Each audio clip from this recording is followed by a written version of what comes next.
बार बार सब मित्रों ने कहा कि किसान, गरीब, भूखा, बेरोजगार, ऐसी बातें आई, ये शब्द गूंजते हैं, इको करते हैं। हमको अपने पर शर्म आती है। दुर्भाग्य मेरा कि मैं पत्रकार हूं, तो राजनेताओं को देखा भी है अंतरंगता से, कैसे कैसे, जैसे आदमी अल्टो नहीं खरीद सकता, स्कूटर, मोटरसाइकिल नहीं ले सकता भारत का आम आदमी, वैसे आप लोग जहाज में चल रहे हो, निजी जहाजों में है, ज्ञान बांट रहे हो कि गरीब के लिए वो रात भर जग रहे हैं, छत पे टहल रहे हैं। हमने आप लोगों के घरों में कप प्लेट देके पूछो ये कटोरी कहां से आई, बोले ये इटली से आई, बोले ये बोले पेरिस से आया गिलास। गरीब के लिए रो रहे हो यार, तमाशा नहीं किया करो भाई, इतना तो मत किया करो। लोग सुनते होंगे टीवी पर, इस पर, तो क्या कहते होंगे? जहर खाने का मन करता होगा गरीब आदमी का, उसके गरीबी के साथ मजाक मत करिए। आप रोटी नहीं दे सकते तो शांत तो रहिए। काजू बादाम खाने के बाद बाहर निकले और ये कहें कि मैं भी भूखा हूं, ये तो झूठ मत फैलाइए। क्या आपके घर में बाल बच्चों की शादियां नहीं देखी हमने?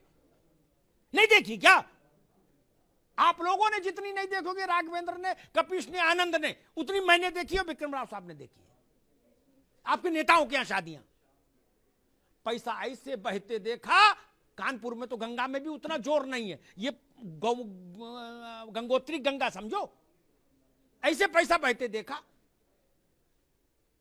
एक नेता की यहां शादी हुई थी परिवार में, जहाज ऐसे उड़ा और बात कर रहे हैं कि जी 400 करोड़ कॉरिडोर में लग गया, देश भूखा है। गजब बात है। जहाज ऐसे उड़े जैसे विक्रम टेम्पो चलते हैं चमनगंज से कानपुर में, उस फ्रीक्वेंसी में जहाज उड़े। विक्रम राव साहब ने कह दिया मुझे पान खाना है, बोले जहाज ले जाओ पान खा के। कपिल श्रीवास्तव ने 2 मिनट बाद बोला, हम बोले हमको भी खाना, बोले इनके दूसरे विमान से ले जाओ। मैंने देखा, बताऊं नाम, चेहरे खराब हो जाएंगे। स्विस कॉटेज बन रही, स्विस कॉटेज शादी ब्याह में। भूख है तो सब्र कर, रोटी नहीं तो क्या हुआ। आजकल दिल्ली में है जेरे बहसीय मुद्दा, और कह रहे गरीब का मसला है, गरीबी दूर नहीं कर रहे तो ये क्यों बना रहे। गजब बात करते हो सब लोग यार, कहीं तो कुछ रखो बाबू। मैंने एक बार अजीत सिंह से पूछा था, रहे नहीं, उनकी आत्मा को शांति मिले, मेरे मित्र थे। मैंने पूछा कि मैं उनका दिन भर का सिस्टम मैंने देखा, मैंने पूछा कि आपको पेंशन कितनी आती है, बोले इतनी। झूठ बोलने का अवसर भी नहीं था, वो तो नेट पे मिल जाती है पेंशन। तो वो मैंने कहा आपका खर्चा जो मुझे ओवरऑल दिख रहा है, यही दिन भर में 2-3 लाख का है, और गरीब के लिए सब हो। अब दूसरी बात आती है, इस देश में हमको गुलाम बनाने के लिए जिन स्थानों को तोड़ा गया कि हमारी आत्मा पर भी नियंत्रण हो जाए, उन स्थानों का पुनरुद्धार नहीं होगा तो किस जगह का पुनरुद्धार होगा? आपकी कोठी में पैसा लगे तो जायज, और बाबा विश्वनाथ के कॉरिडोर बने तो नाजायज।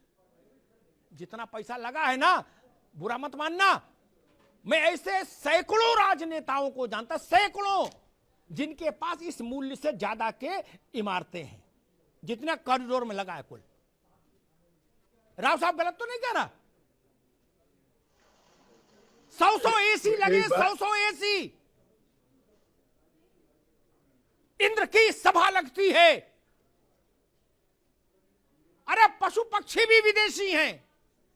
2.5 लाख का तोता, उसको मकाऊ बोलते, क्या बोलते, पकाऊ। हाँ, एक नेता थे, बोले ये पकाऊ लाए, मकाऊ बताए, बोले मैंने कितने का लाए, बोले भैया 2.5 लाख का लाए। वो भी कह रहे थे मैं गरीब के लिए रात भर जगता हूं।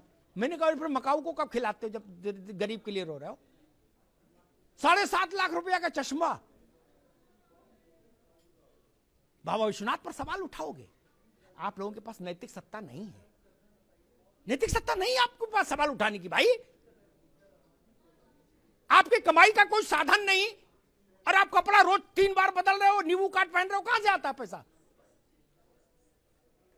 काम कोई है नहीं, धंधा कोई है नहीं, बायोडेटा में लिखा समाज सेवा, और फॉर्च्यूनर में चल रहे हो झमाझम, 4 गाड़ी आगे 4 पीछे, और जूता भी साला सफेद पहन रहे हो, मोजा ही नहीं। नहीं। और जो नहीं पहन पा रहे वो दुख में मरे जा रहे। वो कह रहे कि हे ईश्वर, ऐसे दिन हमारे कब आए कि मैं भी सफेद जूता पहन पाऊं और 10 अंगूठी 10 उंगलियों में, और वो बकरी बांधने वाली उतनी मोटी चेन गले में। कोई कह रहा राष्ट्रवाद लाएंगे, कोई कह रहा जी समाजवाद लाएंगे, कोई कह रहा जी कांग्रेस लाएंगे, क्या, और 250 ग्राम की चेन डाले गले में। आप लोग सवाल उठाएंगे काशी विश्वनाथ पर? ना भाई साहब, ऐसा मत करिए। आध्यात्मिक को छोड़ भी दें, हालांकि आध्यात्मिक मान का कोई मूल्य नहीं होता। सिखों ने कभी यह सवाल नहीं उठाया कि गोल्डन टेम्पल का कोई आर्थिक मूल्य क्या है।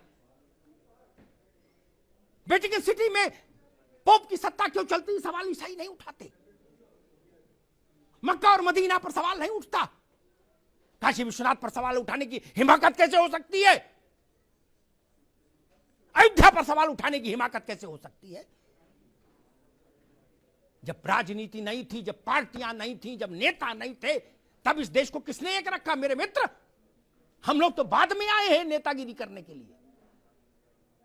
हजारों साल की गुलामी के बाद भी अगर तुलसी चौरा बचा रहा, उसमें दीपक बाती होती रही, अगर सत्यनारायण की कथा बची रही, अगर बजरंगबली का मंदिर बना रहा, अगर राम सीता विवाह हो की यादें बनी रही हमारे जहन में, तो यही मठ मंदिर थे जिन्होंने भारत की आत्मा को जीवित रखा। शासक कोई रहा हो, शक आए, हूड़ आए, मुगल आए, कहां कहां के अलबन बलबन सब आ गए, क्या कर लिए? काल के गाल में समा गए। केवल हम जिंदा रहे। कुछ बात है कि हस्ती मिटती नहीं हमारी। इसलिए मैं सबसे कहूंगा, स्वागत कीजिए बाबा विश्वनाथ के इस कॉरिडोर का, इस संकुल का। ये भारत की आत्मा का शंखनाद है, इसको सुनिए। और नैतिकता की बात हम तब कर पाएंगे जब हमारा जीवन गांधी सा हो जाए, लोहिया सा हो जाए, दीनदयाल सा हो जाए, जयप्रकाश सा हो जाए, तो नैतिकता की बात अच्छी लगेगी। हमारे पीछे 5-5 करोड़ की 2-2 करोड़ की गाड़ियां चल रही हो और हम दीनदयाल की बात करें, लोहिया की बात करें, तो ठीक नहीं। लोहिया दिल्ली की सड़कों पर डीटीसी की बस से चलते थे, ये समाजवाद था। आप लोग किस बस से चलते हैं पता है ना? लोहिया चलते थे। इसलिए मैं कहूंगा, हम लोहिया दीनदयाल जयप्रकाश नहीं हो सकते तो उतनी बात ना करें। देश के मन के साथ चलिए, देश के मिजाज के साथ चलिए, देश के सरोकार के साथ चलिए। ये देश बिना परम शक्ति के नहीं रह सकता। उसको प्रतीक चाहिए, उसको आराध्य चाहिए। लोग अपने बाप की उसमें नहीं जाते। बाप गांव रहे तो लड़का नहीं जाता सालों साल। इनमें कुछ तो ताकत होगी। लोहिया जी ने कभी कहा था, विक्रम राव साहब ज्यादा बेहतर जानते होंगे, लोकसभा में एक बहस में उन्होंने कहा था, कृष्ण का उल्लेख करते हुए, कपीश भाई सुन लीजिएगा, उन्होंने कहा था कि 5000 साल से ज्यादा हो गए, नासा कहता है, कृष्ण को इस अवस्था अवतरित हुए। उनका जो है वो है एग्जिस्टेंस जिस वक्त रहा होगा। बोले 5000 साल से आज तक जिस आदमी का जन्मदिन मन रहा है, वो आदमी कितना बुलंद होगा खुद ही सोच लो। भगवान ना मानो तो भी आदमी बाप का जन्मदिन नहीं मना रहा, बाबा का याद नहीं। ये छोटी शक्तियां हैं क्या? ये भारत की प्राण शक्ति है, प्राणवायु है। ये अवरुद्ध नहीं हो सकती। मुगल नहीं कर पाए, शक नहीं कर पाए, हूण नहीं कर पाए, तो बाकी कोई क्या करेगा? धन्यवाद।